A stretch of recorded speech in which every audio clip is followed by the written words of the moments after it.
Assalamualaikum warahmatullahi wabarakatuh. Perkenalkan, saya Tri Jayanti dengan NIM 2105342. Di sini saya akan menjelaskan mengenai tugas bank dan lembaga keuangan tentang studi kasus.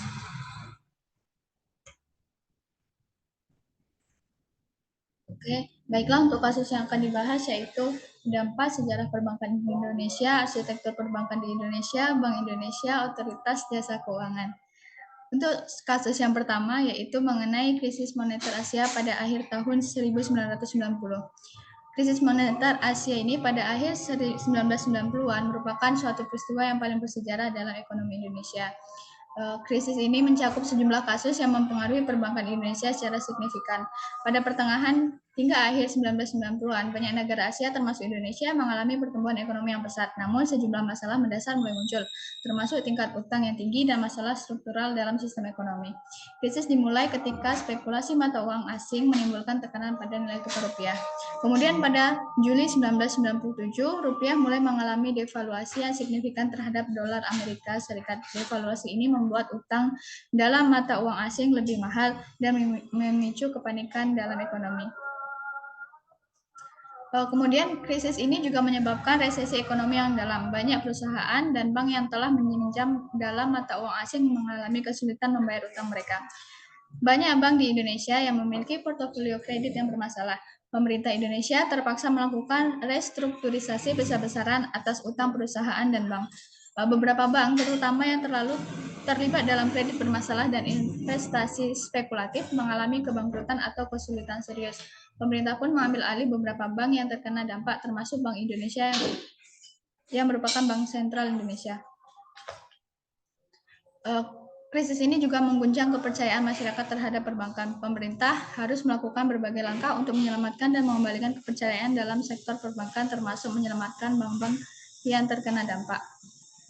Selanjutnya, kasus yang kedua yaitu pemberantasan pencucian uang dan pencegahan pendanaan terorisme. Pemberantasan pencucian uang dan pencegahan pendanaan terorisme ini merupakan aspek penting dari arsitektur perbankan dan keuangan global. Indonesia juga telah mengambil langkah-langkah untuk mematuhi standar internasional dalam hal ini. Berikut ini merupakan beberapa kasus dan perkembangan yang relevan. Yang pertama, Indonesia telah mengeluarkan undang-undang dan peraturan yang mengatur AML atau CFT, Undang-Undang Nomor 8 Tahun 2010 tentang pencegahan dan pemberantasan tindak pidana pencucian uang yang merupakan salah satu contohnya. Kemudian kasus yang ketiga yaitu kasus Bank Senturi. Kasus ini terjadi pada tahun 2008 yang merupakan suatu peristiwa kontroversial dalam sejarah perbankan Indonesia yang menyebabkan perdebatan yang panas di tingkat nasional. Kasus Bank Senturi ini merupakan bank kecil di Indonesia yang mengalami kesulitan keuangan pada saat krisis keuangan global pada tahun 2008. Bank ini juga memiliki portofolio kredit yang bermasalah dan beresiko tinggi. Pada saat itu, BI di bawah kepemimpinan Gubernur Budiono yang kemudian menjadi Wakil Presiden dan Presiden RI terlibat dalam upaya penyelamatan Bank Senturi. Bank Indonesia mengambil langkah-langkah untuk penyuntikan dana ke bank ini dengan tujuan untuk mencegah potensi dampak negatif pada stabilitas sistem keuangan. Pada tuduhan bahwa penanganan kasus ini tidak transparan dan terdapat dugaan korupsi yang melibatkan beberapa pejabat tinggi. Kontroversi politik muncul dan kasus ini menjadi perdebatan antara pemerintah dan oposisi mempengaruhi stabilitas politik negara. Yang kemudian kasus Bank Senturi ini menghasilkan berbagai penyelidikan termasuk dari Komisi Pemberantasan Korupsi, yaitu untuk mengungkap dugaan penyalahgunaan kekuasaan dan korupsi yang terkait dengan penyelamatan Bank Senturi. Kemudian kasus yang terakhir yaitu ada kasus investasi ilegal. Kasus bodong dan investasi ilegal merupakan permasalahan serius yang melibatkan penipuan investasi dengan janji pengembalian tinggi dan merugikan masyarakat. Adapun OJK beserta otoritas lainnya dari berbagai pihak terkait secara rutin memantau pasar keuangan dan mendeteksi adanya praktik ilegal atau penipuan yang melibatkan investasi bodong.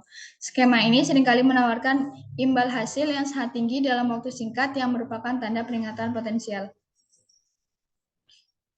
Selanjutnya, OJK juga mengeluarkan peringatan kepada masyarakat agar berhati-hati terhadap investasi yang terlalu menggiurkan dan menawarkan pengembalian yang tidak realistis. OJK bekerja sama dengan kepolisian dan instansi penegak hukum lainnya untuk menyelidiki dan menindak pelaku investasi bodong.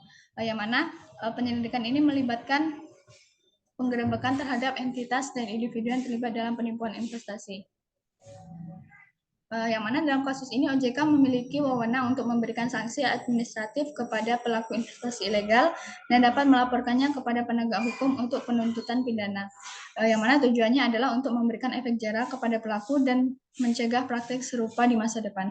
Selain menindak pelaku investasi bodong, OJK juga aktif dalam kampanye literasi keuangan untuk memberikan pemahaman kepada masyarakat tentang risiko investasi dan cara mengidentifikasi skema penipuan.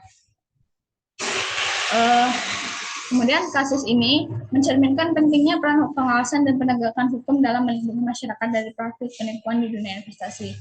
OJK berperan sentral dalam upaya ini dan terus berkomitmen untuk melindungi kepentingan masyarakat serta menjaga integritas proses keuangan. Mungkin sekian yang dapat saya sampaikan. Saya akhiri dengan Assalamualaikum warahmatullahi wabarakatuh.